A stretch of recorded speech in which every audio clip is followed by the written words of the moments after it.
Question number 8. How can I become a better preceptor? Well, every time after the rotation is completed, we encourage the preceptors to think about how the rotation went. How did the student learn? What kind of learning styles did the students use, and what kind of teaching styles and teaching activities did you engage the students for learning, and how successful was that? You can also think about how the environment engagement, as well as the schedule arrangement, how these different design elements have been in place and how has that worked out. By having these self-reflections or reflections of the site experience overall, hopefully you can provide a better experience in the future. We always learn from experience. There are also opportunities to help you become a better preceptor. One example could be seeking a mentor in precepting students. Say, just like you need a good mentorship for becoming a good pharmacist, sometimes we might also benefit from having good mentorship about being a good preceptor. We could also use opportunities at workshops, certificate programs, or readings, sometimes with continuing education credits, to help us learn about the latest learning assessments or these different literature that has recently come up. Sometimes it could also be beneficial to have email lists or line groups, which is popular in Taiwan, to have some good connections with the preceptors and the college experiential staff. You could also participate in professional associations dedicated to education so that you can learn about the latest updates. Finally, having peer reviews to come in and see how you teach as a preceptor could be another beneficial way in improving yourself. Later on, I would also like to share with you how having a teaching portfolio can be a good way of assembling your reflections and all of your teaching documentations. But before that, I would also like to share with you some things to think about when you want to become a better preceptor. So think about where your final goal is. What is that characteristic or traits of that role model preceptor? Remember, it is a competent pharmacist, a challenging pharmacist, and a caring pharmacist that is the most successful ones, at least from some of the literature. So you want to make sure that you continue to keep competent as a pharmacist, you have that good attitude, knowledge, and skills, and keep up to date with the latest guidelines or professional practice. Secondly, you want to make sure that you continue to be challenging, so you create high yet reasonable standards where students can continue to perform. And you want to be that caring preceptor. That's preceptor that students might remember years after they receive that experience.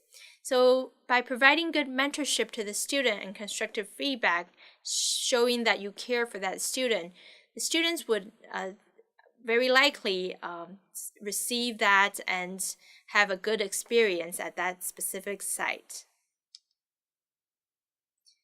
I would also like to take this opportunity to remind you the top 10 DNA traits of great preceptors.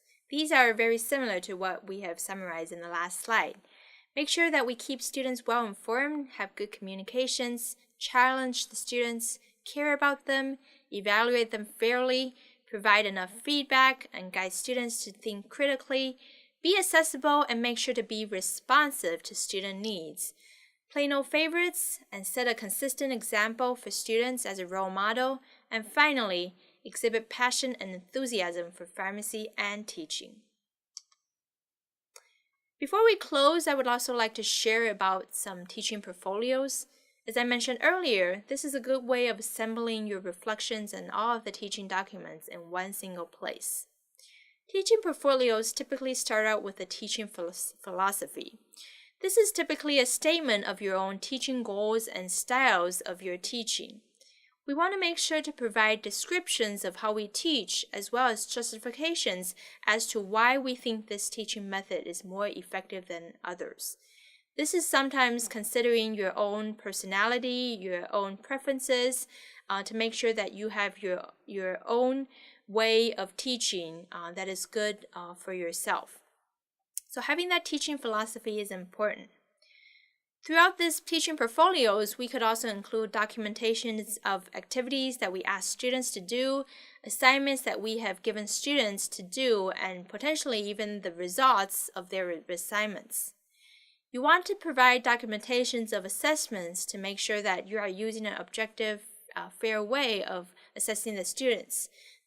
By having these documentations, it could also be an opportunity for reflections. How can we have a better teaching learning style that suits us better? How can we design better activities, or how can we design better assessments in the future? So personal reflections might be compiled at the end of each rotation experience. So by having a reflection after each rotation, you could then have a large teaching portfolio that you could share with and discuss with other peer preceptors, and so to develop better as a future preceptor. So in closing, I would like to summarize all of the sessions that we have gone through in this series. We spent the first 5 sessions with Dr. Brown going over the specific details for a successful teaching experiential experience. And lastly, in our session, we tried to put everything together by sharing with you the experiential program at Taipei Medical University, as well as answering common questions raised by our local pharmacists. So, with this, we would like to conclude this session, and hopefully we look forward to having you join our experiential program as a preceptor in the future. Thank you very much for joining. Goodbye.